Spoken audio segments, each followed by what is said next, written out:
Bonsoir. Alors moi je suis Léna Mauger, je crois que j'ai été présentée avant. Je n'ai malheureusement rien à voir avec le réalisateur ukrainien que je n'ai pas eu la joie de rencontrer. Je reviens de 2 semaines en Ukraine, donc c'est mon seul lien avec lui.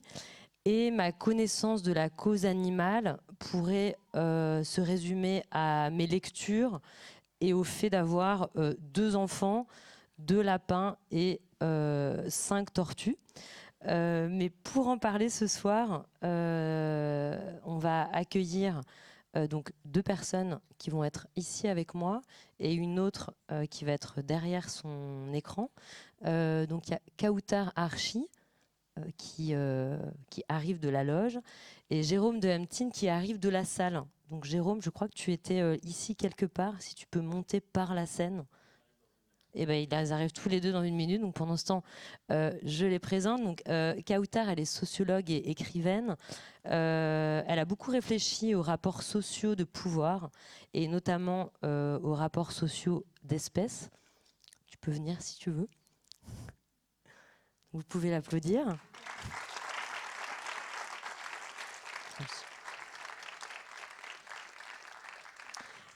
Et Jérôme de Hemtine qui est là maintenant dans moins d'1 minute, dans seulement quelques secondes, est juriste, professeur de droit international humanitaire. Et donc on va avoir, je ne sais pas à quel moment il apparaît à l'écran, Vipulan Pumavesvaran, que vous avez peut-être découvert déjà à l'écran puisque c'était un des 2 personnages du film de Cyril Dion qui s'appelle Animal. Et donc, Vipulan devait être là ce soir, mais comme vraiment il adore être derrière un écran, il a préféré vous parler depuis, depuis loin de nous. Et donc, lui, militant écologiste et animaliste. Alors, comme c'est toujours étrange de rentrer par effraction dans l'émotion des gens après un film, je vais demander à chacun des intervenants de nous dire d'abord ce qu'il a pensé de ce documentaire pris sur le vif. Peut-être Kautar, tu veux commencer ? Bonsoir à tous et à toutes. Je suis très heureuse d'être avec vous aujourd'hui. Merci beaucoup aux organisatrices et organisateurs pour cette rencontre. Oui, très rapidement, d'un mot, un film intéressant qui effectivement rappelle que la guerre ne détruit pas simplement des êtres humains, mais aussi d'autres êtres, des êtres vivants, des animaux. Et en ça, c'est déjà un pas énorme que de considérer cette forme d'existence-là dans un contexte comme celui de l'Ukraine actuellement. Vipulan, est-ce que tu peux nous en dire un mot? Je ne sais pas si tu viens de le voir et si tu l'avais déjà vu. Alors, du coup, moi, j'ai juste vu des images sans le son, malheureusement. Euh, mais je suis assez d'accord avec le constat qui a été fait. J'ai rien de plus à ajouter et malheureusement, je ne pourrais pas faire d'analyse plus pertinente, étant donné que je n'avais pas le son.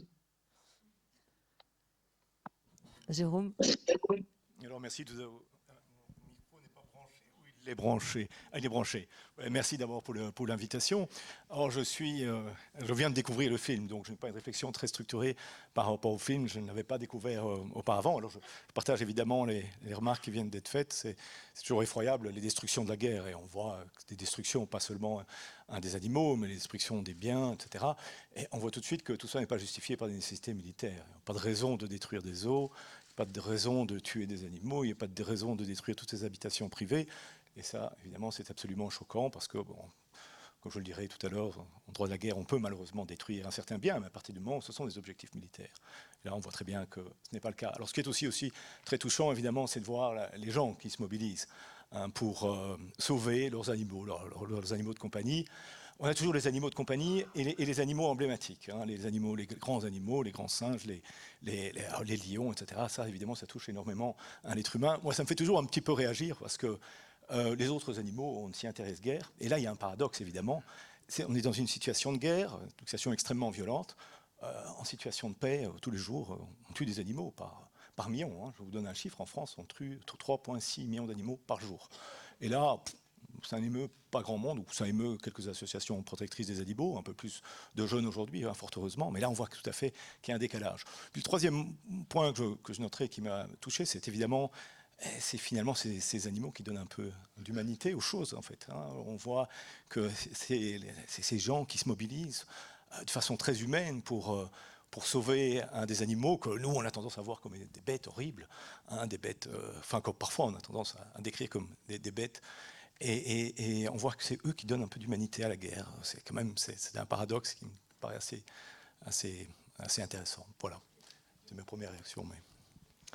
Alors, moi, ce film, je l'ai regardé avec deux groupes de personnes. Il y avait d'un côté des enfants et de l'autre des adultes, donc très vieux de mon âge, autour de 40 ans.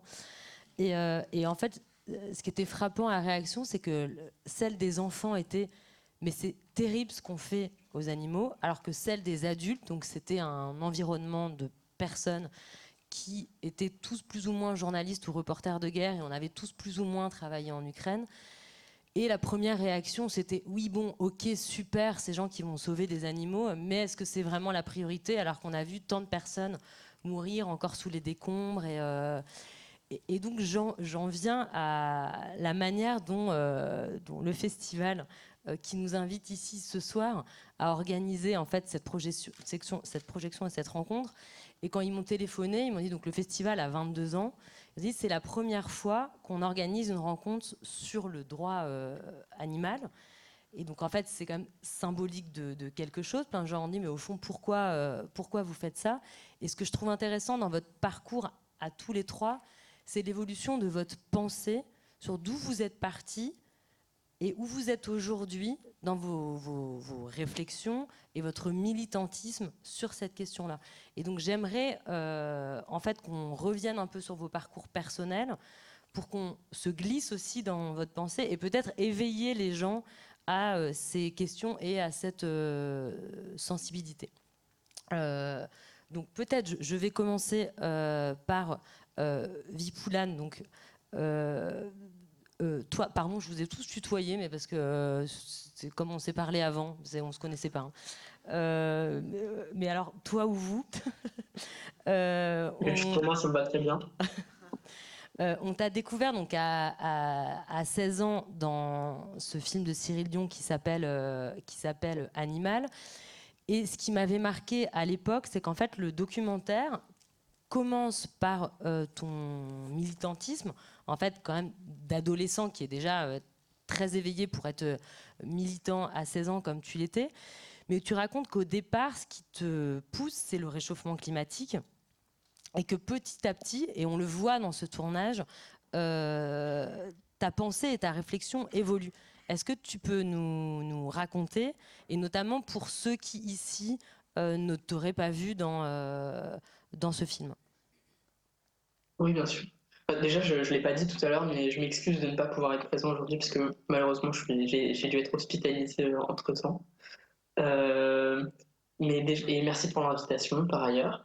Et sinon, pour répondre plus directement à la question, en fait, oui, comme beaucoup de jeunes de ma génération, finalement, j'ai abordé toutes ces questions-là d'abord par le prisme du changement climatique, un peu construit comme quelque chose d'assez hors sol, comme si c'était un peu une lutte presque technocratique, on va dire. C'est-à-dire que c'est simplement une lutte où il faut mettre en place des solutions techniques précises, etc. Et ça rejoint un peu une distinction que moi je fais entre ce que j'appelle l'environnementalisme et l'écologie. C'est-à-dire l'environnementalisme, pour moi, c'est justement cette idée qu'on pourrait simplement euh, protéger la nature comme une entité qui serait extérieure aux humains et qui finalement en fait est une adversaire complice de l'idéologie du système actuel qui consiste à voir en la nature une simple matière inerte à exploiter. Et ça va aussi avec un peu cette idée de hiérarchisation des luttes où on considère que on va lutter contre le changement climatique justement vu comme un problème un peu purement technique et un peu hors sol et protéger cette nature qui serait sans les humains.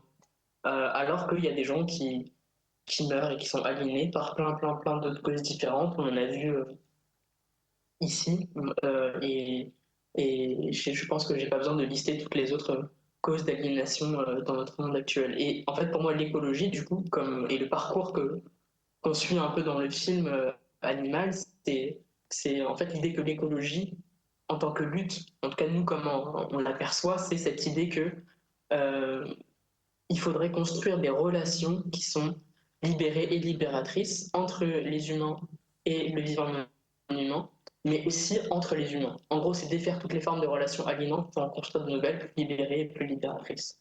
C'est un peu cette vision de l'écologie qu'on a voulu porter, quoi. Et cette transformation qu'on a pu voir à travers le film. En tout cas, je l'espère. Et tu es récemment le co-auteur d'un livre qui s'appelle Autonomie animale, ouvrir des fronts de lutte interespèces, donc qui a été publié chez Michel Lafon. Qu'est-ce que tu appelles des fronts de lutte interespèces? C'est justement l'idée de ne plus seulement séparer les humains et le vivant non humain, mais essayer de créer des alliances, des points de rencontre où en fait il y a des intérêts humains et des intérêts non humains qui vont de pair en fait. Par exemple, je ne sais pas sur la question animaliste, pour traiter un point que je connais bien, on a tendance à dire que les ennemis de cette lutte-là, ça va être par exemple les éleveurs, les personnes qui travaillent dans les abattoirs, etc. Et nous, on pense que c'est une erreur fondamentale parce que c'est aussi des personnes qui sont exploitées par ces industries-là, par ces modèles économiques-là, et que justement, il faut réussir à créer des alliances entre les personnes qui sont victimes, les humains qui sont victimes du modèle d'exploitation animale en réalité.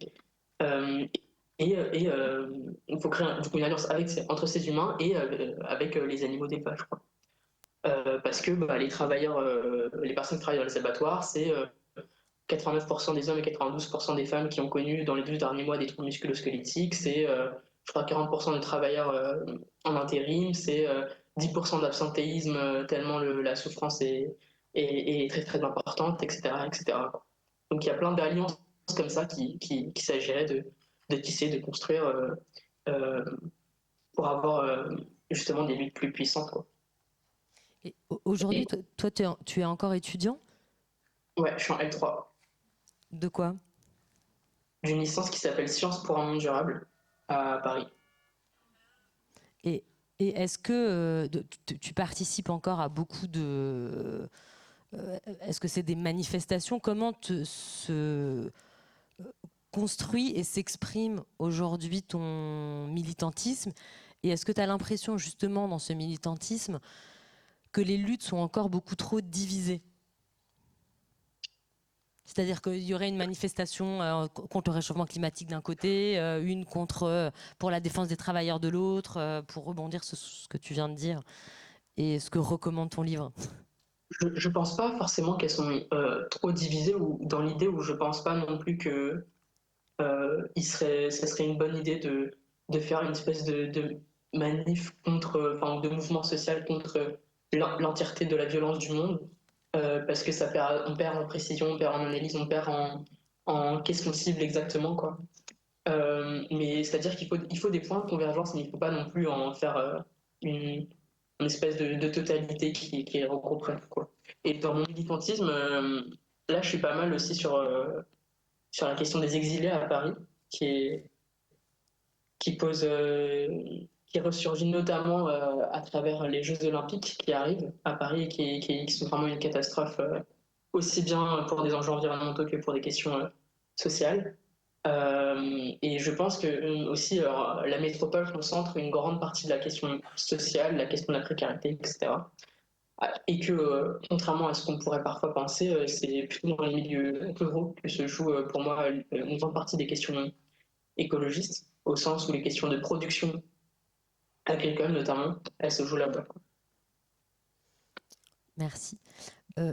Je voudrais lire un petit extrait d'un texte de Kautar, mais il est sur mon téléphone qui est dans... donc si quelqu'un dans la salle m'entend, j'ai des choses à dire en attendant, mais le téléphone, il est dans la petite loge qui est là, je pense, posé sur... ce serait super sympa. Merci. Donc Kautar Archid, toi, tu es sociologue, tu es aussi autrice et au départ romancière. Donc quand on s'est vu tout à l'heure, je me suis souvenu que j'avais lu son premier roman que tu avais écrit, merci beaucoup, à 22 ans et qui s'appelait Zone cinglée. Ton dernier roman s'appelle Comme nous existons et c'est une magnifique, enfin d'ailleurs c'est pas un roman parce que c'est une autobiographie, une magnifique autobiographie publiée chez Actes Sud sur une enfance et une adolescence ordinaire, d'une jeune femme ordinaire issue de l'immigration, en l'occurrence de l'immigration marocaine. C'est aussi vraiment une réflexion sur les classes sociales. Quand on regarde ton parcours jusqu'à aujourd'hui, on a plutôt l'impression que tu t'intéresses aux questions du féminisme, du colonialisme, et pas forcément à cette question animale. Comment tu en es venu à t'interroger sur ces choses-là, et comment tu as fait le lien dans ton parcours universitaire?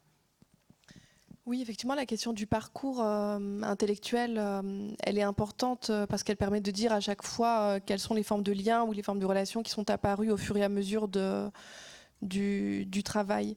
Dans mon cas, effectivement, le point de départ serait la question, on pourrait dire, très emblématique de la guerre d'Algérie, de la colonisation de l'Algérie par la France. Donc c'est vraiment le point de départ, entre guillemets, de mes recherches sociologiques et littéraires.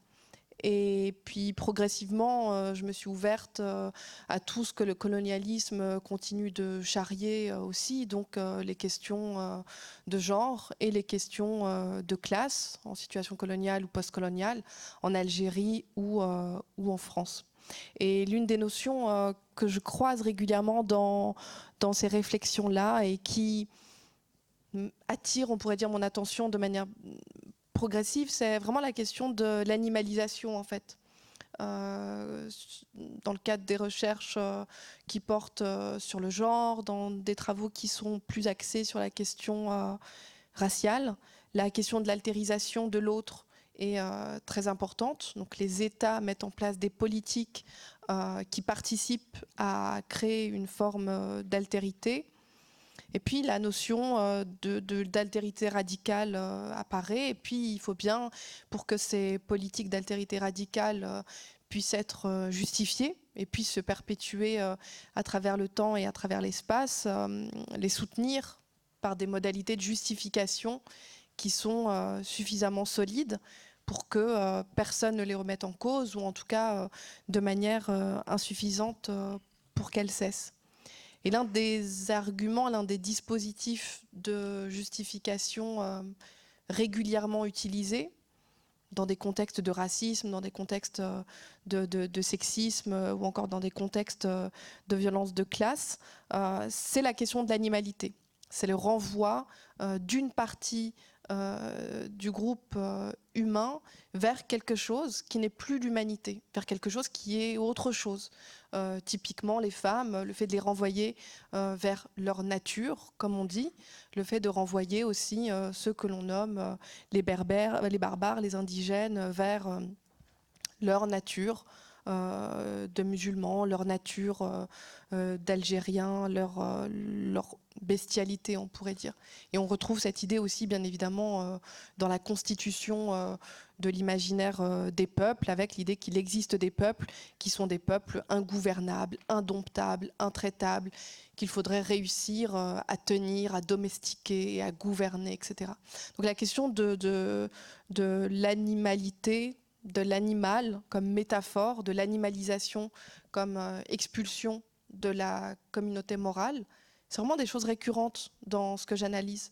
Jusqu'au moment où je me dis qu'il y a donc des autres individus, en fait, et ces autres individus, c'est les animaux eux-mêmes. C'est le groupe, entre guillemets, source à partir duquel on considère qu'il y a un état de culture et un état de nature.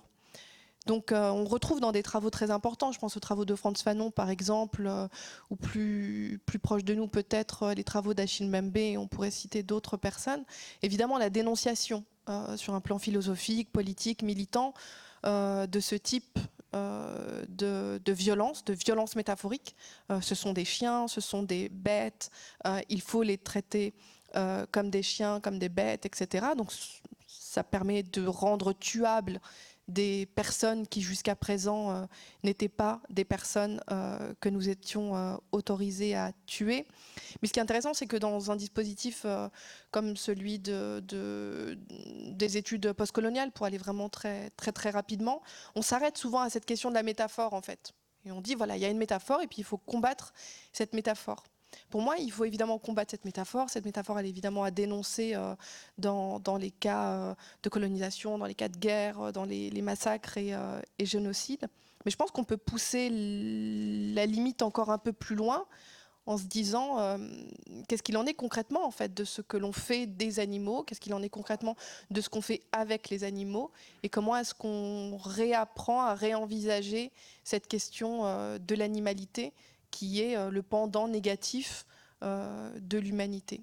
Donc ça veut bien dire que quand on dit c'est un humain ou c'est un animal, on est parfois simplement dans le fait de dire ceci est ma fille et ceci est notre chat, mais dans d'autres situations, on est au contraire dans la mobilisation de catégories politiques d'un type colonial qui ont pour objectif de retirer une certaine forme de moralité à un corps et à un esprit et à une subjectivité. Donc, pour essayer de penser cette question-là, c'est important à mon sens de faire entrer les acteurs, tous les acteurs, toutes les actrices dans cette question-là.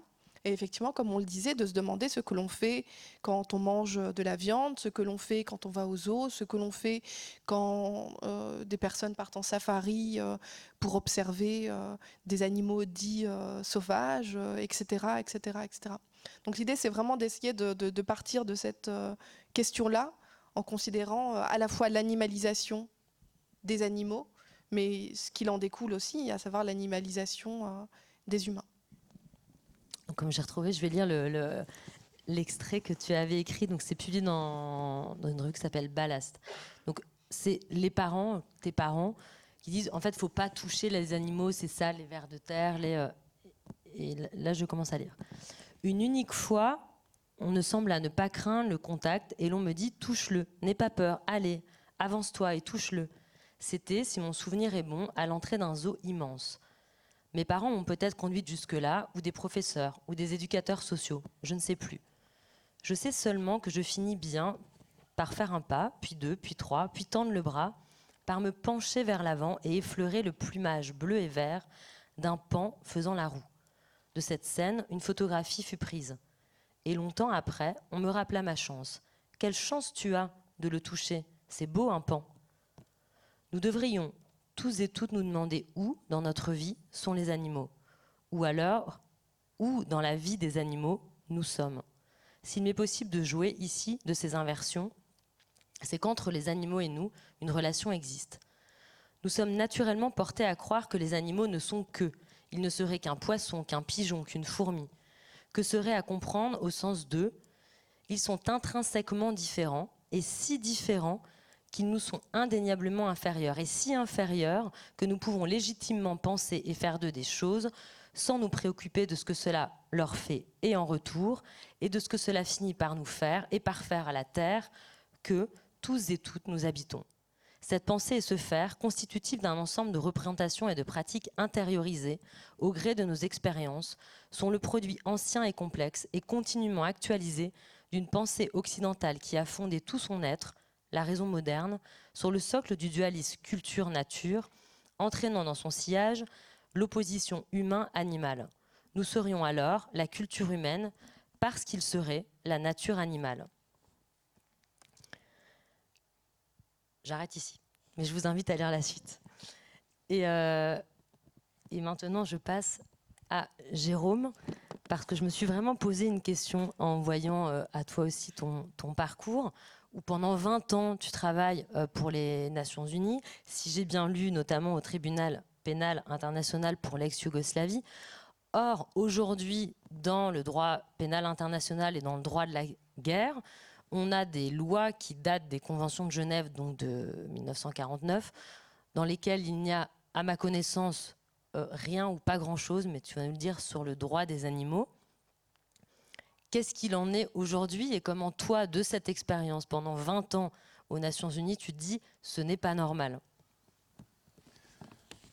Oui, Alors, je voudrais revenir sur un point que vous avez soulevé, enfin, ou que tu as soulevé, qui me paraît important. C'est vrai que quand on voit le film, on se dit, mais tiens, c'est vrai, c'est tout ce temps, cette énergie, ces moyens qui sont consacrés à sauver quelques animaux, alors qu'effectivement, les conditions des êtres humains dans les conflits armés contemporains sont effroyables. Voilà la situation à Gaza, on voit la situation évidemment en Ukraine, mais ça c'est le seul conflit dont on parle, mais la situation au Mozambique, la situation en Éthiopie, la situation au Yémen, etc. Ce sont des millions d'êtres humains qui meurent dans des conditions effroyables, et les êtres humains qui meurent, ce ne sont pas des soldats, hein. La plupart du temps ce sont des civils, des femmes et des enfants qui n'ont rien à voir avec le conflit. Donc évidemment, et quand on voit, d'ailleurs il y a une image du film qui est assez prenante, c'est ces animaux qui sont dans des centres de réhabilitation, ils sont là, et on se dit, mais enfin, les enfants à Gaza, ils n'ont pas ce luxe-là. Hein. Les enfants à Gaza, on est obligé de les opérer sans anesthésiant, de leur trancher des membres, etc. Et là, c'est vrai que ça peut paraître, il y a un décalage avec. Mais je vous dirais, c'est une question qui m'est venue évidemment quand j'ai commencé cet ouvrage, de me dire, mais tiens, finalement, je vais consacrer un ouvrage avec d'autres, hein, c'est un ouvrage collectif, à la question de la protection des animaux en temps de guerre. On a contacté toute une série de juristes, des militaires, etc., des grands spécialistes du droit international humanitaire, des gens des grandes organisations internationales. On se dit, c'est un peu dingue, il y a autre chose à foutre en temps de guerre que d'aller se protéger de quelques animaux. Et ça, c'était la réaction initiale. Puis après, bon, on réfléchit, etc. On se dit, mais finalement, mais pourquoi pas consacrer du temps, de l'énergie, de la réflexion à la question animale. Le fait que les êtres humains doivent être protégés en temps de guerre, c'est une chose. Mais ça n'empêche pas que certaines personnes se mobilisent pour protéger des animaux. À partir du moment où l'un n'impacte pas sur l'autre, on ne voit pas très bien quel est le problème. Et on voit ici qu'en fait, ce sont quelques individus qui se mobilisent en Ukraine pour protéger ces animaux. Donc, moi, dire que les êtres humains, que l'un aurait nécessairement un impact négatif sur l'autre, non. Je pense que ce sont deux choses indifférentes et il faut aussi se mobiliser pour la question animale. Et on le voit très bien d'ailleurs dans les images du film. On voit que les animaux, c'est pas des objets, c'est des êtres sensibles. Ils ont peur. On voit la peur de la guerre. On voit ces chiens qui tournent dans tous les sens, etc. Donc ça a véritablement un sens. Alors, pour revenir à votre question, je ne sais plus quelle était votre question, en fait. Qu'est-ce qu'il y a aujourd'hui dans le droit de la guerre. Alors, ouais, dans le droit de la guerre, il n'y a pas grand-chose. Qu'est-ce que vous recommandez, notamment dans ce site dont vous venez de parler, qui est un ouvrage collectif qui n'existe qu'en anglais, donc vous n'aurez pas ici à la librairie? Alors, non, effectivement, il y a un lien avec ce que je racontais. Évidemment, le droit de la guerre, il n'y a rien. Hein, si vous lisez les conventions qui ont été adoptées au lendemain de la guerre, les grandes conventions de Genève de 1949, elles ont été adoptées au lendemain de ce qui s'était passé durant la Seconde Guerre mondiale, et donc elles s'occupent effectivement de la protection de toutes les personnes qui sont invulnérables en temps de guerre, les prisonniers de guerre qui ont souffert évidemment terriblement, les civils quand ils sont placés dans une situation d'occupation, et tous les malades et blessés de guerre. Vous n'avez pas trouvé un des textes qui protège les animaux. Alors il y a d'autres conventions qui ont été adoptées un peu plus tard, mais elles ont été adoptées dans les années 70, donc pas très récemment, et là non plus. On ne trouve rien sur les animaux. Il n'y a pas une disposition qui va protéger en tant que telle les animaux. Il y a si, les animaux ils sont évoqués comme les biens indispensables à la survie des populations civiles. Alors là, ils sont protégés. Ils ne sont pas protégés pour eux-mêmes, ils sont protégés pour les populations civiles, pour que les populations civiles puissent bouffer. Donc là, il n'y a rien. Mais alors, après, il y a toute une série, effectivement, de dispositions générales. On ne peut pas faire n'importe quoi en temps de guerre. On ne peut bien entendu pas tuer tous ceux qui participent, tous ceux qui ne participent pas aux hostilités, les civils, évidemment les malades et blessés. Mais on ne peut pas non plus détruire. On ne peut pas détruire des objets qui ne sont pas des objectifs militaires. Alors, ce n'est pas toujours facile de déterminer ce qui est un objectif militaire ou ce qui ne l'est pas. Un pont peut devenir un objectif militaire s'il est emprunté, par exemple, par les forces armées.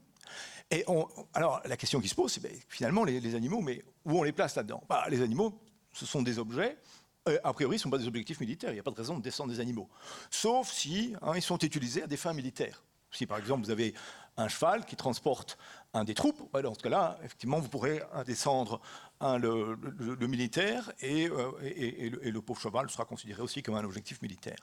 Et donc, en fait, on peut quand même utiliser les dispositions générales des conventions pour les appliquer aux animaux, et notamment toutes les dispositions qui protègent les objets. Et il y a un objet emblématique qui reçoit une protection supplémentaire, c'est l'environnement. L'environnement est considéré comme étant un objet civil, sauf si il est utilisé à des fins militaires, mais il bénéficie de protection supplémentaire. C'est un peu difficile à expliquer comme ça en quelques minutes. Toute la faune et la flore, évidemment, rentrent dans l'environnement et bénéficient de cette protection. On peut considérer aussi que certains animaux en voie de disparition pourraient être des biens culturels. Donc il y a quand même des dispositions que vous pouvez appliquer aux animaux sans trop faire de gymnastique intellectuelle complexe. Alors, évidemment, Donc, par exemple, concrètement, cette scène où on voit qu'ils ont tiré sur les autruches comme s'ils étaient à la fête foraine en train d'exploser des ballons. Aujourd'hui, en droit international, si le Russe devait être poursuivi dans cette ville pour des crimes de guerre où il aurait tué des hommes, pour ce meurtre des autruches, on va dire, il serait accusé de quoi concrètement?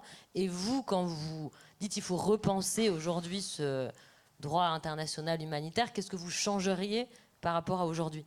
Alors là, effectivement, on pourrait considérer que c'est une destruction d'un bien civil, et la destruction d'un bien civil, dans certaines conditions, peut constituer un crime de guerre. Bon, il y a des conditions un peu spécifiques, mais je pense que ça pourrait rentrer dans cette catégorie-là. Maintenant, vous n'allez trouver aucune affaire devant les cours et tribunaux internationaux qui vont se soucier de cette question-là et des animaux en tant que tels. Donc il n'y a pas eu d'affaire, donc j'en sais rien. Peut-être qu'à terme, cela viendra. Alors, comment changer les choses? Effectivement, considérer les animaux comme des objets, c'est pas parfait. Il y a quand même 124 pays qui ont adopté des législations qui considèrent les animaux, pas seulement comme des objets, généralement on les considère comme des objets meubles, traditionnellement, mais maintenant on les considère aussi comme des êtres sensibles, c'est-à-dire des êtres doués de connaissances, des êtres capables de souffrir, etc., enfin, qui ont certaines des capacités intellectuelles, etc. Et donc, au titre d'être sensible, ils bénéficient d'une protection renforcée. Alors, elle n'est pas parfaite, mais par exemple, le transport, l'élevage, même l'abattage des animaux, qui lui est paradoxalement légal, mais doit se faire dans certaines conditions pour protéger les animaux. On peut aussi appliquer ça dans le contexte de la guerre et de dire, tiens, si les animaux sont des êtres sensibles, qu'est-ce que ça changerait? Ça changerait effectivement que ce n'est pas, par exemple, les détruire ne serait pas une nécessité. Si vous êtes militaire et vous recueillez des animaux, peut-être que vous devez leur donner une certaine protection minimale, c'est-à-dire leur donner de l'eau, leur donner de la nourriture, comme on le fait. Donc ce ne serait plus simplement les considérer comme un des purs objets qui sont à la merci de l'homme. Ça pourrait changer la perspective. Par exemple, les utiliser à des fins militaires. Il y a encore pas mal de... Enfin, les États-Unis et la Russie ont un programme dans lequel ils utilisent les dauphins à des fins militaires. Parce que les dauphins sont très malins et ils sont capables de détecter des mines et de façon extrêmement sensible. Bon, là, on pourrait dire, non, c'est plus justifié aujourd'hui. Ça cause trop de souffrance à ces animaux, ce d'autant plus qu'on a désormais des moyens techniques qui permettent de combler, qui permettent d'arriver aux mêmes fins sans devoir utiliser des animaux. Je parle un peu trop. Non, c'était très bien, c'est parfait. Vous avez parlé de pays qui considèrent aujourd'hui les animaux comme des êtres sensibles. C'est Baptiste Morisot qui a parlé aujourd'hui de la crise de la sensibilité pour parler de notre rapport au vivant. Vipoulal, je crois que c'est quelqu'un que Boutu, non, je sais plus, a lu. C'est une question sur laquelle tu as aussi beaucoup réfléchi, cette crise de la sensibilité. Et comment toi-même tu as évolué par rapport à cette question-là, parce qu'on a l'impression qu'entre le jeune homme que tu étais à 16 ans, qu'on voit dans le film, et celui qu'on lit aujourd'hui dans ton livre, tu n'as pas ce même rapport en fait à la sensibilité, on va dire. Oui, totalement. Et ça rejoint ce que je disais tout à l'heure sur environnementalisme et écologie. En fait, c'est plus seulement l'idée de vouloir lutter pour quelque chose qui serait hors sol, qui serait purement technique, ou pour protéger un peu cette nature qui serait extérieure aux humains, mais l'idée de vraiment construire des relations. Donc il y a forcément l'idée des affects qui rentrent en considération là-dedans. Et ça pose aussi la question de quel type de relation on a envie de construire avec les autres humains. Donc ça intègre complètement les questions d'animalisation dont on a parlé juste avant et qui sont aussi une réflexion très importante pour nous. Je ne sais pas quel aspect tu veux que je développe. Baptiste Morisot, ce qui est intéressant, c'est que lui dit que en fait, cohabiter avec les espèces, c'est leur donner des droits.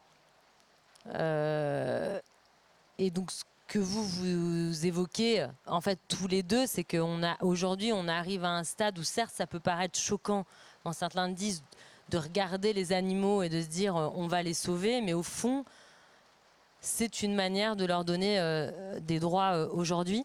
Et je voudrais revenir, Kauter, sur cette question de l'animalité ou de l'animalisation en fait du vivant.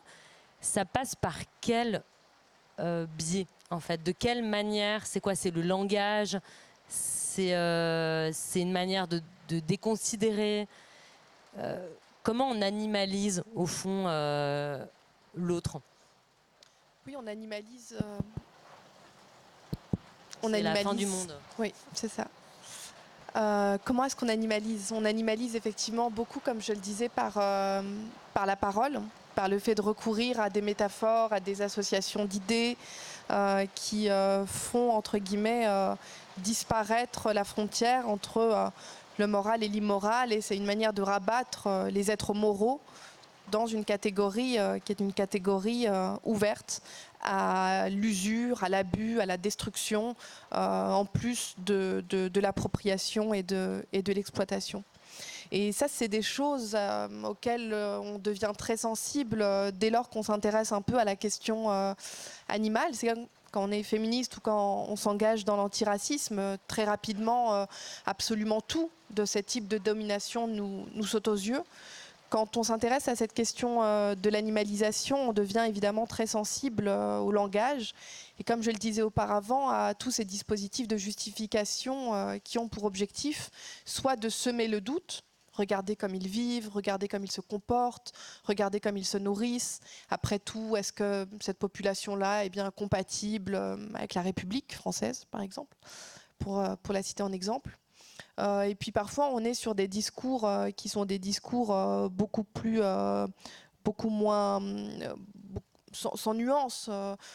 Au lendemain du 7 octobre, on a vu et on a surtout entendu sur les chaînes de télévision, à la radio ou dans la presse un certain nombre de formules qui visaient à catégoriser les Palestiniens, les Palestiniennes comme étant des animaux, comme étant des animaux qu'il fallait traiter comme des animaux qu'il fallait traiter moins bien que l'on traite des animaux, etc., etc., etc. Donc tout ce vocabulaire-là, en fait, est un vocabulaire qui doit toujours nous alerter et nous inquiéter, parce que dès lors que l'on commence à dire que tel être est un animal, en utilisant cette notion d'animal comme synonyme d'être immoral et donc d'être destructible, et donc d'être aussi dont on se défend à travers la légitime défense, ça appelle toujours par la suite à des massacres, à des risques génocidaires, si on reprend le langage juridique, ou à des génocides qui sont bel et bien reconnus comme tels quelques années ou quelques décennies par ailleurs. Donc ça, c'est ce qui relève évidemment du discours. Le discours est toujours une forme de préparation à l'action. C'était les cafards au Rwanda, là. Toutes ces choses-là, les renards, les indigènes, donc qu'il faut enfumer comme on enfume des tavernes, des grottes où se cachent des renards. Et comme je le disais, on ne dit jamais rien qui ne soit pas lié à quelque chose que l'on espère faire, en fait. Donc on dit des choses pour préparer une action à venir, et on voit notamment dans le monde de la technologie des formes de transfert, d'innovation militaire, par exemple, qui servent au contrôle des populations animales. Et tout d'un coup, cette technologie n'a plus pour objet une population animale, mais une population humaine. Je pense par exemple à tout ce qui a été développé par rapport au contrôle des populations de loups, pour voir comment les loups circulent, comment les loups s'établissent dans les montagnes, comment s'en prémunir, comment mener des études sur ces groupes-là. Et ces techniques sont aujourd'hui utilisées au niveau des régions montagneuses, notamment au niveau des frontières européennes, tout ce que gère actuellement Frontex. Et ce sont souvent des objets, des technologies, des outils qui servent à contrôler les mouvements et les déplacements de migrants, voire à travers la nuit, voire à des distances très importantes, la question des évolutions thermiques, etc. Donc on voit comment, en fait, à la fois les discours et à la fois les dispositifs politiques, de biopolitique ou de nécropolitique, ça dépend à chaque fois des contextes, sont évidemment des éléments fondamentaux.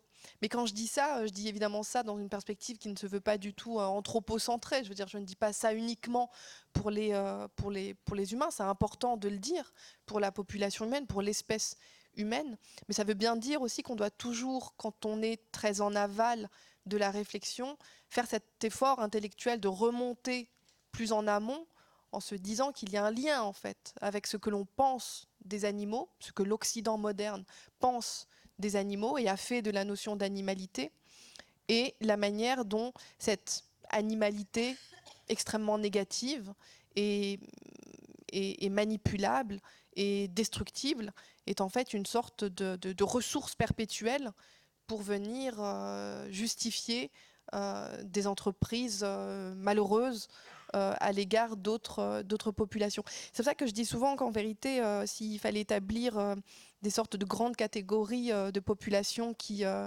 peuplent la Terre, il faudrait moins penser en termes d'animaux et d'humains qu'en termes d'êtres animalisés et d'êtres humanisés. C'est en fait cette position sociale et politique que nous occupons tous et toutes. Alors ici, en Suisse, on pourrait le dire d'une certaine manière, mais a fortiori dans des pays dont l'histoire a été tracée et marquée par l'empreinte coloniale. Donc cette question des populations humanisées, des populations animalisées, elle repose bien évidemment la question des droits. À partir du moment où il y a des personnes qui sont humanisées, déshumanisées, quel est le sens encore d'une expression telle que droit humain, par exemple ? Puisqu'on voit bien qu'ils ne sont pas destinés à l'entièreté de l'humanité, mais simplement à l'humanité qui a été reconnue comme étant une humanité humaine. Donc on parlera peut-être un jour de droits sentients, par exemple, de droits qui reconnaissent la moralité et le caractère indestructible de personnes sensibles et de personnes qu'il faut donc protéger à ce titre de leur sensibilité. C'est parfait parce que Kautar vient de rebaptiser le Festival des droits humains. Oui, c'est ça. Donner un autre nom. Donc c'est une question sur laquelle tu travailles depuis maintenant. Je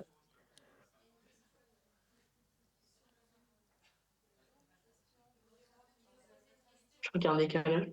Je sais pas. Ah, tu veux poser une question? T'es devant nous, c'est pour ça que nous on pouvait pas comprendre. Vas-y, tu veux réagir à ce que Kautar a dit? Oui, en gros, je voulais dire que justement, ce qui était intéressant par rapport à ce que tu disais, c'est que la catégorie d'animal, d'ailleurs, aujourd'hui, biologiquement, elle n'existe plus, elle n'est plus reconnue par les biologistes. La catégorie d'animal, aujourd'hui, c'est uniquement une catégorie sociale. Tu parlais du pendant négatif de l'humanité, et aujourd'hui, c'est exactement ça. Ça n'a même plus de sens biologique. L'animal, c'est juste tout ce qui n'est pas humain. Et cette délimitation, elle a un peu varié historiquement et elle continue à varier aujourd'hui. On a considéré par exemple que les esclaves, à un moment, c'était plus des animaux que des humains, que les femmes, à certains moments, c'était plus des animaux que des humains. Il y a un peu des fluctuations toujours historiques et géographiques selon les populations considérées. Et c'est à partir, on peut comprendre l'animalisation que si on comprend que l'animal est une catégorie sociale et non pas une catégorie biologique. Voilà, c'est juste ça que je voulais ajouter. Merci, pardon. Et la transition est parfaite parce que si la salle s'est allumée, c'est qu'on doit passer à vos questions ici dans la salle. Je ne sais pas si toi, tu vas pouvoir voir les gens depuis l'écran. Je ne sais pas s'il y a un truc technique qui permet de le faire. Donc, est-ce que vous avez des questions? Et alors, je crois qu'il faut lever la main et quelqu'un vous apporte un micro. Alors, ici, on ne voit pas très bien. Merci. Merci déjà pour ce film, évidemment, qui m'a fait pleurer comme une madeleine.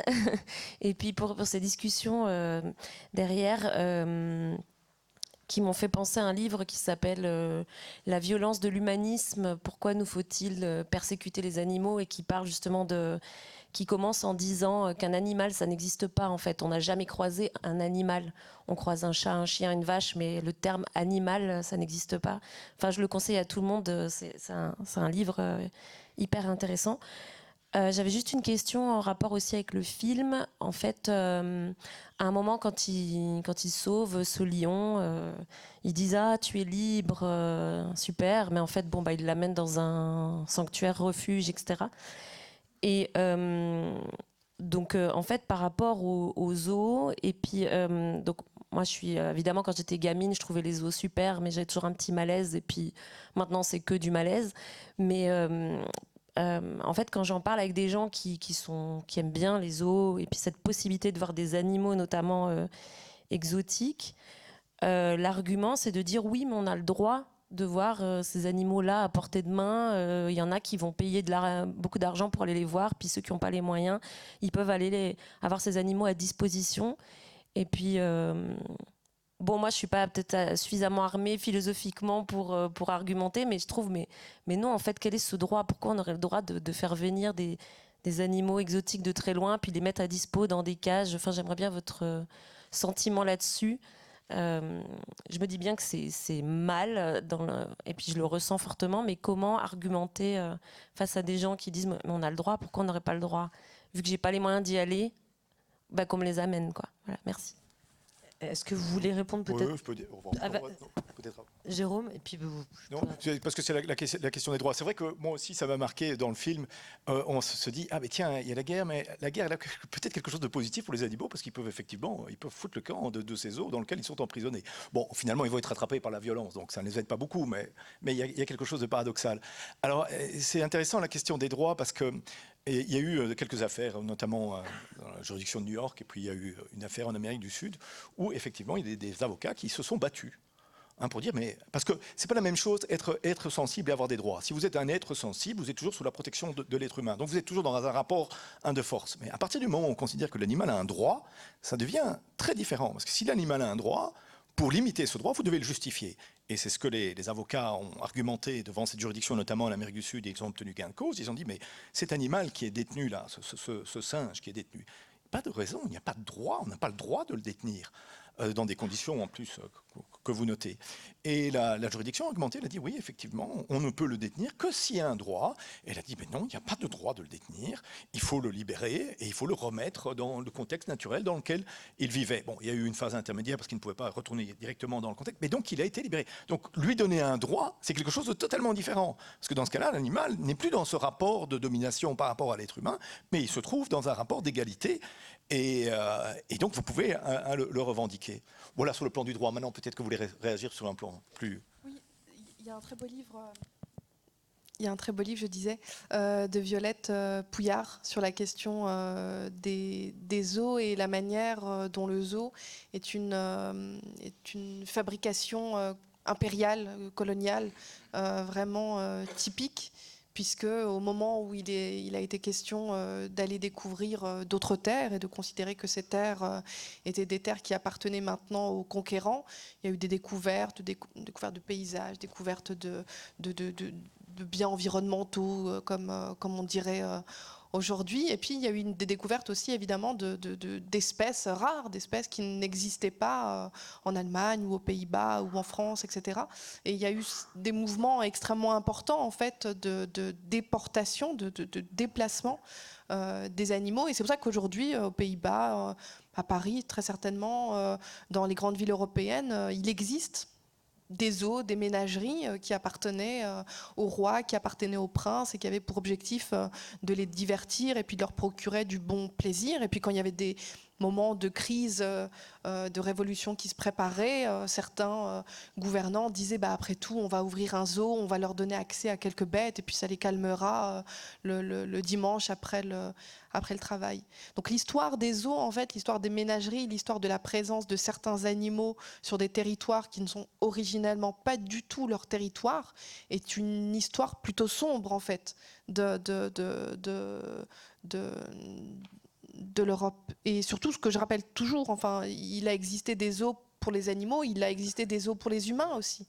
C'est quelque chose qu'il faut aussi à chaque fois rappeler, et parfois de manière extrêmement concomitante. Une exposition chassant une autre exposition, et puis parfois des peuples kanaks ou des peuples esquimaux ou autres étaient exposés avec des animaux considérés être typiques de leur mode de vie. Donc c'est sûr que moralement, aller au zoo, c'est une sacrée charge. C'est pas rien. Vipoula, est-ce que tu veux répondre parce que peut-être faut faire t'as pas de moyen d'appuyer sur un petit bouton pour qu'on soit sûr de savoir si tu veux parler ou pas.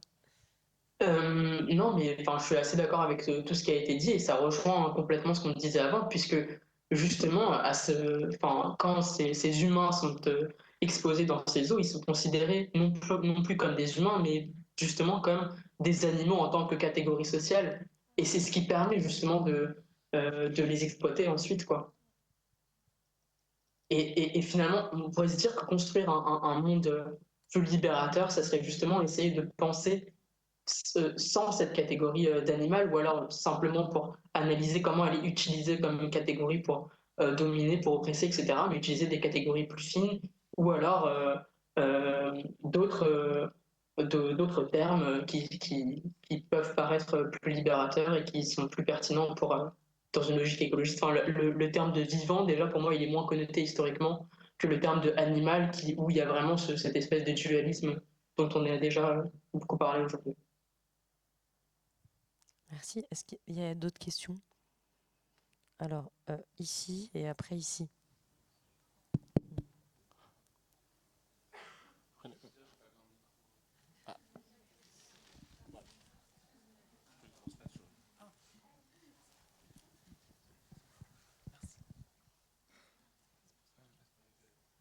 Ah, et pardon, vous aviez déjà un micro. Bon, bah, ici, voilà. Merci beaucoup. Ma question s'adresse principalement à Jérôme de Hemtine, mais je serais aussi heureux que les deux autres, excusez-moi, que les deux autres répondent aussi. Elle est liée en fait à la création d'un crime d'écocide et à l'ajout de ce crime au statut de Rome, aux 4 autres grands crimes internationaux pénaux, comme le crime de génocide. Et je sais que moralement moralement, ça jouerait beaucoup parce que ça mettrait la nature au même stade. Ça mettrait ce crime à la même hauteur que le crime de génocide, donc l'équivalent pour l'humain. Je voulais savoir déjà les avancées juridiques au sens technique, et ensuite plus moralement ce que vous en pensez, ce que ça apporterait ou si ce serait purement symbolique. Alors effectivement, il y a tout un débat aujourd'hui de savoir dans quelle mesure il faut ajouter aux crimes existants qui sont contre les êtres humains, le crime contre l'humanité, le génocide, le crime d'agression et les crimes de guerre, un nouveau crime qui serait un des dommages d'ampleur causés à l'environnement. Et donc l'idée, c'est de l'ajouter au statut de la Cour pénale internationale qui s'occupe de ces crimes classiques. Alors, il y a effectivement tout un mouvement de criminalisation de l'écocide dans les droits nationaux également, pour que les tribunaux nationaux puissent agir. Alors, ça pose pas mal de débats techniques dans lesquels je ne rentrerai pas trop, mais qui sont assez complexes, de savoir qu'est-ce que c'est, à partir de quand, quel seuil en fait qu'on doit prendre en compte pour considérer que des dommages à l'environnement relèvent effectivement de l'écocide, et quelle est l'intention, est-ce que la négligence suffit ou pas. La plupart des crimes traditionnels tels que vous les trouvez, ce sont des crimes qui en réalité s'appliquent à des situations de violence, des situations de guerre ou des situations chaotiques. Là, le crime d'écocide, ce qui est particulièrement intéressant, c'est aussi de pouvoir sanctionner pas seulement des individus, mais aussi des entreprises qui agissent en situation de paix, qui causent des dommages effroyables à l'environnement. Donc c'est vraiment un crime d'une nature très différente des crimes existants. Et moi, personnellement, je m'interroge sur la pertinence de l'ajouter à la Cour pénale internationale, parce que la Cour pénale internationale, c'est une cour qui juge de tous ces crimes, mais dans tous les conflits qui se déroulent aujourd'hui sur la planète. Enfin, elle n'a pas compétence par rapport à tous les conflits, mais il y a quand même pratiquement 150 États qui ont ratifié le statut de la Cour pénale internationale. Et pour ne vous donner qu'un chiffre, le tribunal pour l'ex-Yougoslavie, il n'a eu à juger qu'une seule situation, celle de l'ex-Yougoslavie. Il a mis 20 ans pour juger de cette situation.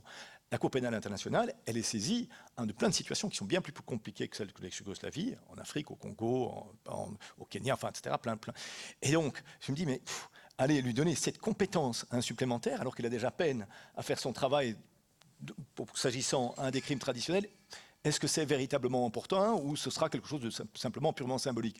Si on veut véritablement s'attraper au crime d'écocide, à mon avis, il faudrait peut-être essayer de réfléchir à peut-être une juridiction qui serait consacrée aux dommages causés à l'environnement et qui sont complexes à déterminer. C'est ma réflexion sur la question. Voilà. Il y avait une autre question ici, merci beaucoup, et puis aussi une ici. Oui, bonjour. En fait, j'ai quelques petites questions, mais la première, elle est un peu en lien indirectement avec l'écocide. J'ai vu qu'il y a eu pas mal d'instances, d'arrêts, qui ont traité justement le cas d'impact environnemental que peut avoir certains environnements, comme l'île de Tuvalu, qui a pu porter plainte contre pas mal de pays européens pour non-assistance, pour négligence environnementale qui a pu avoir comme impact la danger des habitants de l'île de Tuvalu, ou même plus récemment que dans le sud de la France, que certaines îles aussi ont pu porter plainte contre l'État français pour négligence au niveau environnemental. Est-ce que vous pensez qu'on peut utiliser ce genre de moyens juridiques comme levier pour changer certaines pratiques que puissent et pour faire repenser le vivant, autre que directement intégrer l'écocide dans les différentes constitutions? Je pense que c'est pour vous. Hein. Non, mais Vous pensez à notre affaire à tous sur les associations en France qui ont fait condamner l'État. C'était quoi l'exemple? C'était ça, non C'était ça. Soit c'était les deux. Le deuxième exemple, c'est parlait plus d'une maire de ville dans le sud de la France, proche de Côte-Maritime, qui ont pu jouer sur le levier de négligence environnementale pour faire condamner l'État français. Oui, alors je ne suis pas un spécialiste des questions, mais effectivement, je pense que ça permettrait d'avancer les choses. Derrière, il y a un discours qui est quand même assez intéressant, c'est dire que toutes ces entreprises qui relèvent de nos pays occidentaux, dont l'impact environnemental est absolument terrible, a des conséquences pas seulement indirectes, mais aussi des conséquences indirectes dans plein d'autres pays de la planète, et que donc elles ont une responsabilité vis-à-vis de ces autres pays, de ces autres populations, et qu'elles leur doivent une forme de réparation, et de réparation matérielle. Et là, je trouve que c'est quand même assez intéressant. Donc elles ont une responsabilité vis-à-vis d'autres populations, pas seulement pour des dommages directs, mais indirects, notamment parce que ça induit le changement climatique. Et tout là. Ça permettrait, oui, effectivement, de faire progresser. Oui, évidemment, je pense que ça devrait faire progresser les choses. Maintenant, dans quelle mesure, je ne sais pas. Je ne sais pas l'anticiper, mais oui, que l'État ait une forme de responsabilité pour ne pas respecter les engagements qu'il prend dans le cadre des conventions internationales. Ah oui, c'est une réalité qu'il faudrait mettre en œuvre, probablement. Merci beaucoup. J'ai juste aussi une seconde question, plus au niveau pratique et pratico-pratique. Vous avez parlé plutôt de tout ce qui était crimes de guerre et la dénonciation ou la reconnaissance de certains crimes de guerre, mais on n'a pas parlé de ce qui se passait plus en aval, qui était la force contraignante que puisse avoir l'ONU ou d'autres ONG, ou d'autres institutions que puisse avoir contre les réparations de crimes de guerre, parce qu'on n'en a jamais vraiment parlé. C'est pas vraiment un sujet qui est beaucoup médiatisé. On parle souvent de la reconnaissance, mais peu de ce qui se passe après, en fait. Alors, ça, c'est le gros problème du droit humanitaire. Effectivement, le droit humanitaire est un droit... Il y a des conventions qui sont très claires, avec des obligations qui sont très claires. On ne doit pas tuer les civils, les dommages disproportionnés sont considérés comme étant illégaux, etc. La difficulté, c'est de le mettre en œuvre. Et de le mettre en œuvre par des belligérants qui te tapent sur la gueule. Donc ça, c'est toujours très complexe. Alors, il y a quand même des systèmes de mise en œuvre. Et puis ce n'est pas parce que le droit est effectivement constamment violé, comme on le voit dans tous les conflits aujourd'hui, que ce droit-là ne doit pas exister. De toute façon, on commet des meurtres aussi dans chacun des États. Ce n'est pas pour autant qu'on dit que le meurtre ne doit pas être interdit. Maintenant, les systèmes de mise en œuvre concrets... ils sont compliqués. Il y a la Cour pénale internationale qui a la responsabilité de juger des crimes de guerre. Il y a des mécanismes de sanctions par le biais des Nations Unies et par le biais du Conseil de sécurité des Nations Unies. On voit qu'aujourd'hui, il est fortement paralysé du fait du manque d'accord entre les 5 membres permanents. Il y a d'autres organismes, le Comité international de la Croix-Rouge, qui, sur le terrain, veille au respect des conventions par un dialogue avec les États et les groupes armés. Il y a toute une série de mécanismes, mais les mécanismes sont effectivement extrêmement imparfait, et ça n'empêche pas, on voit bien, les belligérants de continuer à violer le droit humanitaire et les chefs d'État à ne pas, à s'en affranchir complètement. Là, il y a véritablement un problème. Mais c'est très difficile, parce qu'en fait, pour empêcher les belligérants de commettre davantage de crimes, il faudrait que la communauté internationale puisse utiliser de la force. Et aujourd'hui, l'usage de la force, il est complètement paralysé par l'absence de consensus au sein du Conseil de sécurité. Alors, il y avait monsieur qui avait demandé tout ça. Et en fait, je suis désolée, je crois que c'est la dernière question, parce que nous, on a des voyants qui s'allument devant nous. Oui, ça marche là. Ouais, ouais. Vous avez un peu la pression. Hein. Vous ne pouvez pas sur la question.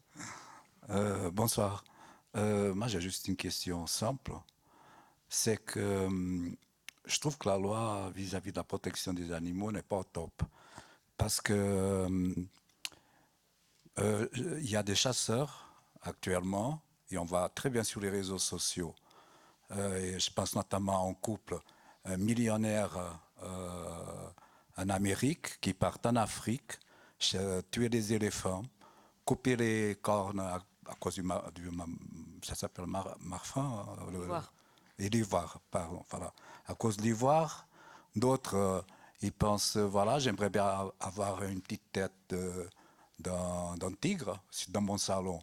Ils partent, ils sont pas punis apparemment, personne ne les touche, et donc je demande quelle est s'il y a une réglementation concernant ces personnes, car ces personnes, c'est même pas des êtres humains, c'est même pas des animaux. Ils n'ont aucun instinct. Et donc, qu'est-ce que, par exemple, deuxième question très vite, je suis nerveux parce que c'est la dernière, qu'est-ce que le WWF font? Je pense que voilà, il devrait y avoir des sanctions plus dures vis-à-vis de ces personnes, vis-à-vis de certaines multinationales, parce qu'on trouve encore dans nos magasins des sacs pour des personnes qui ont de l'argent, des sacs de crocodiles, des sacs de serpents, etc. Il y a toute une panoplie qui existe encore, c'est du trafic autorisé. Et donc, qu'est-ce qu'on pourrait faire à l'avenir pour arrêter avec tout ça et vraiment prendre des mesures internationales et afin de punir ces multinationales, de punir ces personnes, parce qu'ils ne sont pas c'est pas parce qu'ils ont beaucoup d'argent pour se permettre de faire ça. Comment agir? Et avec le WWF, s'il n'y a pas de contacts, j'ai aucune idée là-dessus.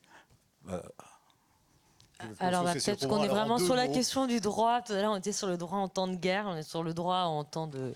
Alors, en deux mots, il y a une convention internationale qui protège les espèces en voie de disparition et qui empêche le trafic animal, enfin qui le prohibe et qui le sanctionne. Ça s'appelle une convention qui s'appelle CITES, enfin pour la résumer. Alors, la difficulté, de nouveau, c'est de la mettre en œuvre parce que c'est compliqué. Les trafics animaux se font dans toute une série de régions d'Afrique, passent par le sud de l'Europe et puis, généralement, ces animaux fuient vers... Enfin, toutes ces denrées sont vendues dans les pays asiatiques. Transit par la Chine. Et ça transite par la Chine, etc. Donc c'est compliqué à mettre en œuvre compte tenu de la criminalité transfrontalière. Mais ce n'est pas du tout autorisé, c'est interdit par les conventions, par cette convention en particulier, il y en a une autre qui est importante.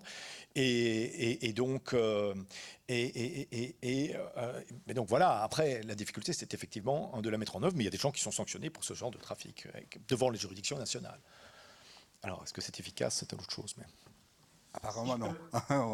Non, effectivement, c'est juste un point. Effectivement, le trafic animal, je pense, est le troisième trafic le plus lucratif au monde, après le trafic de drogue, trafic d'êtres humains et le trafic d'armes. Et puis après, c'est le trafic animaux. Donc c'est encore quelque chose de gigantesque. Ce sont des milliards de dollars chaque année d'animaux qui sont essentiellement en voie de disparition, qui sont tués, généralement dans des conditions effroyables. Et puis, tout ça part par le sud, transite par le sud de l'Europe. Alors, pour que vous partiez avec quelque chose, je suis désolée parce qu'on doit vraiment arrêter, parce qu'après, je vais me faire engueuler. Mais gentiment. J'aimerais que vous partiez avec un petit livre à emporter. Donc, je voudrais demander à chacun des intervenants de vous faire son conseil de lecture. Allez-y, qui veut commencer? Un livre d'un sociologue australo-libanais, Rassan Hage, H-A-G-E. Et il a écrit un très beau livre qui s'appelle Le loup et le musulman, comment je suis devenue antiraciste en devenant écologiste, quelque chose de cet ordre-là, qui est un livre vraiment très important sur la question des coloniale à partir de la question de la stigmatisation des pratiques xénophobes et comment les pratiques xénophobes participent elles-mêmes à la détérioration de la nature. Enfin, voilà, c'est une réflexion très intéressante. Alors, Vipoulane dans l'écran, ton conseil? J'ai pas une idée en particulier là, j'ai plein de titres en tête. Déjà, allez lire le dernier livre de Kautar parce qu'il est vraiment bien. Alors, il est là. J'essaye de lire le livre de Vipoulane aussi, Autonomie animale. Alors, j'en ai qu'un ici, c'est celui de Kautar qui est Comme nous existons. Il est à la librairie qui est là. Ouais, franchement, je le conseille vraiment. Il est top. Et même s'il parle pas directement de la question animale, et sur la question animale en tant que telle, je sais pas, j'ai pas d'idée en particulier là. Je panique.